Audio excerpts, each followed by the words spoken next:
मैं जागृति education channel में आपका स्वागत करती हूँ। आज का टॉपिक क्या है? स्वरों का वर्गीकरण। स्वरों के वर्गीकरण में आपको हम पांच प्रकार के स्वरों का वर्गीकरण बताएंगे, जिसको आप बहुत ही आसान और आराम से बताएंगे, जो आपको समझ में आ जाएगा। तो आप लोग नोट डाउन भी कीजिए और पढ़ लीजिए। क्या है आज का? स्वर। स्वर के स्वरों का वर्गीकरण। अगर आपको पता होना चाहिए कि स्वर किसे कहते हैं,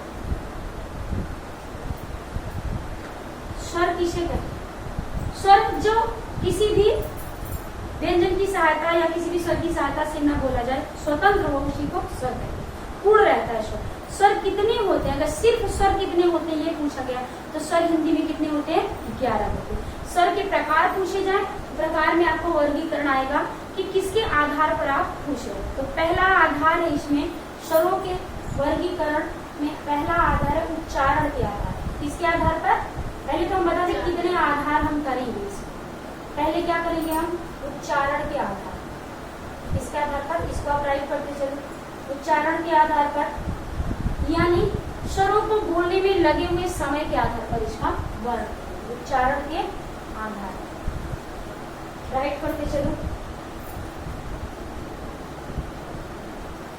उच्चारण के आधार पर। दूसरा आपका आएगा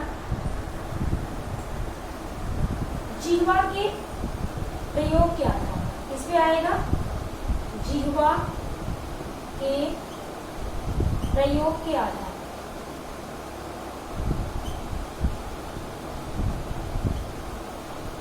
और तीसरा आपका आएगा किसे? मुख विवर के आधार पर। क्या है? मुख विवर के आधार पर। और चौथा होठों की स्थिति के आधार पर।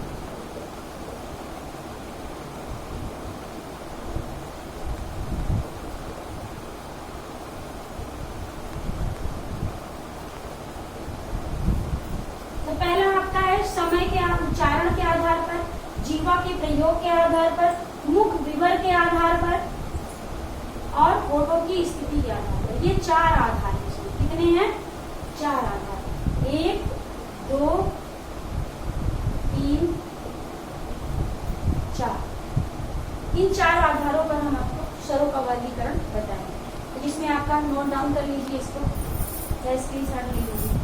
5 आपको प्रकार तो पता होने चाहिए, 4 प्रकार पता होने चाहिए। 5वां आपका ये बताएंगे कि स्वरों का उच्चारण स्थान क्या है, वो अलग हो जाएगा। आपको ये पढ़ाने के बाद उसको अलग से बताएंगे।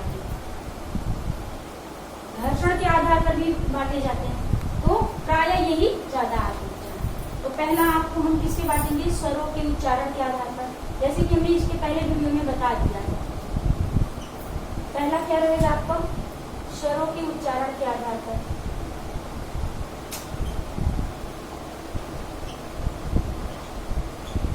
बहुत वेरी शॉर्ट में थोड़े से बताएंगे जो आपको समझ में भी आएगा। तो पहला इसमें रहेगा रस। क्या होगा? रस। इसमें पहला है रस। दूसरा है दीर्घ। पढ़ा चुके हैं पहला वीडियो, इसलिए बहुत लाइटली इसको पढ़ाएंगे। तीसरा है संयुक्त। क्या होगा? संयुक्त स्वर। तो पहला है दीर्घ स्वर, पहला हर्ष, दीर्घ और संयुक्त स्वर। इसको हम स्पेल कर दे रहे हैं। आप लोग सिर्फ समझिए कौन कौन से स्वर किसमें आते हैं। आपको यही पूछा जाएगा ह्रस्व स्वर कौन कौन से एग्जाम में। तो ह्रस्व क्या है? छोटी, छोटा, छोटा ऊ, छोटी और री। क्या आएगा इसमें? जिसके उच्चारण में कम समय लगता है। तो छोटा आ, छोटी ई, छोटा ऊ एंड री। तो 4 वर्ड इसमें आते हैं। जिसमें ह्रस्व से दुगना समय लगे उसको क्या बोलेंगे हम? दीर्घ स्वर बोलेंगे। ये क्या है? आ, बड़ी ई और बड़ा ई। तो दीर्घ कितने होते हैं? 3। ह्रस्व कितने होते हैं? 4। याद करते हैं। और संयुक्त स्वर क्या होते हैं? जो 2 विजातीय स्वर मिलकर एक नया स्वर उत्पन्न कर देते हैं, उसको संयुक्त स्वर कहते हैं। उसको हम नवीन स्वर भी कह सकते हैं। कोई नया स्वर हमने निकाला उसको क्या कहेंगे? नवीन स्वर कहेंगे। तो नवीन स्वर में कौन आता है? जिसके उच्चारण में संयुक्त स्वर में आएंगे नवीन स्वर। ए, आए, ओ। आपको बता चुके हैं नेक्स्ट वीडियो में। और इसमें थोड़ा थोड़ा बता दें कि ये कैसे बना संयुक्त। तो आ प्लस ई बराबर ए और आ प्लस ए बराबर ए, ऐसे आ प्लस ऊ बराबर ओ और आ प्लस ओ बराबर औ, आ प्लस ओ बराबर औ। इसका ये मिलके बना है, सबका हमने दे दिया है। देखो यहाँ पे आ प्लस ई से ए बनता है, आ प्लस ए से आई बनता है, आ प्लस ऊ से ओ और आ प्लस ओ से औ बन जाता है। तो ये रहा इसका, इसको हम क्या बोलेंगे? संयुक्त स्वर। ये हिंदी के प्रकार है। ऐसे ही प्रकार संस्कृत में आते हैं, बट यहाँ संयुक्त की जगह प्लुत स्वर हो जाता है। क्या हो जाता है? प्लुत स्वर हो जाता है। प्लुत हिंदी में नहीं बताना आपको, संस्कृत में। तो ये आपका पहला प्रकार हो गया, आप नोट डाउन कर लीजिए, स्क्रीनशॉट ले लीजिए। उसके बाद हम नेक्स्ट बताते हैं, वर्गीकरण में आपको दूसरा आधार बताते हैं। दूसरा आधार आपका क्या है? स्वरों का दूसरा आधार जीवा के प्रयोग के आधार पर। क्या बताएंगे हम? जीवा के प्रयोग के आधार।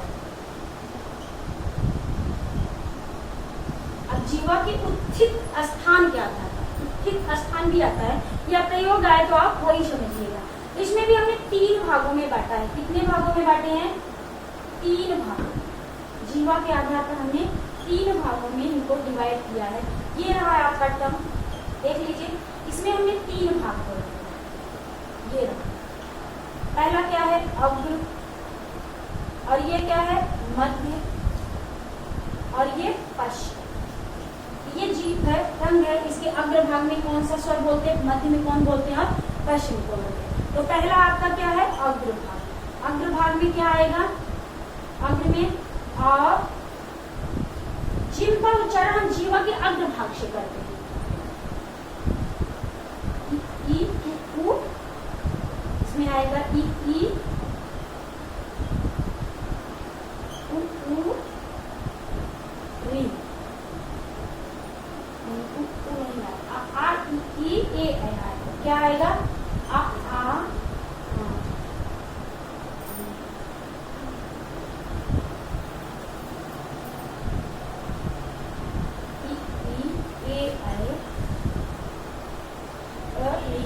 क्या आएगा इसमें? ई ए आई री आएगा। क्या आएगा? ये पांचों आएंगे अग्र भाग में। बोल के देख लो, ई ए और री। अब मध्य में क्या आएगा? मध्य में सिर्फ एक स्वर आएगा। मध्य में हम क्या बोलते हैं? आ बोलते हैं। क्या बोलते हैं? आ। मध्य में एक ही स्वर आएगा, आ। और पश्चिम में क्या आएगा? उच्चारण करके देख लो, आएगा आ, बड़ा आ आएगा। एक आगत स्वर होता है आ, जो विदेशों से आया हुआ है, जैसे सिर्फ विचंद्र रहता है, बिंदी नहीं रहता। आ, जैसे कॉलेज, डॉक्टर, इन सब पे हम आ लगाते हैं, वो वाला। तो आगत स्वर बोलते हैं, इसलिए बड़ा आ आगत स्वर। और ओ आओ, क्या आएगा? ओ आओ, आ ओ आओ, उ पश्चिमी क्या आएगा? उ। ये आपका याद होना बहुत जरूरी है। आपका ये सब मोस्ट इम्पोर्टेंट है कि अगले में क्या आता है। समझ में आ रहा है? सबको समझ में क्लियर हो रहा है? नोट डाउन करते हुए चलिए कि जीवा के आधार पर भी हम 3 भाग में बांटते हैं, उच्चारण के आधार पर भी हम 3 भागों में बांटते हैं। उसमें क्या बांटते हैं हम? उच्चारण के आधार पर ह्रस्व, दीर्घ एंड संयुक्त स्वर। और जीवा में अग्र, मध्य और पश्चिम। आपको ध्यान ये देना है कि कौन कौन से स्वर आते हैं। अग्र में कौन से स्वर आते हैं? तो ई ए एफ वी, और मध्य में अर, वनली फॉर अर, और पश्चिम में आ ओ उ ओ, कोई भी क्रम नहीं। ये स्वर आते हैं। आप नोट डाउन भी कर लीजिए, स्क्रीन शॉट।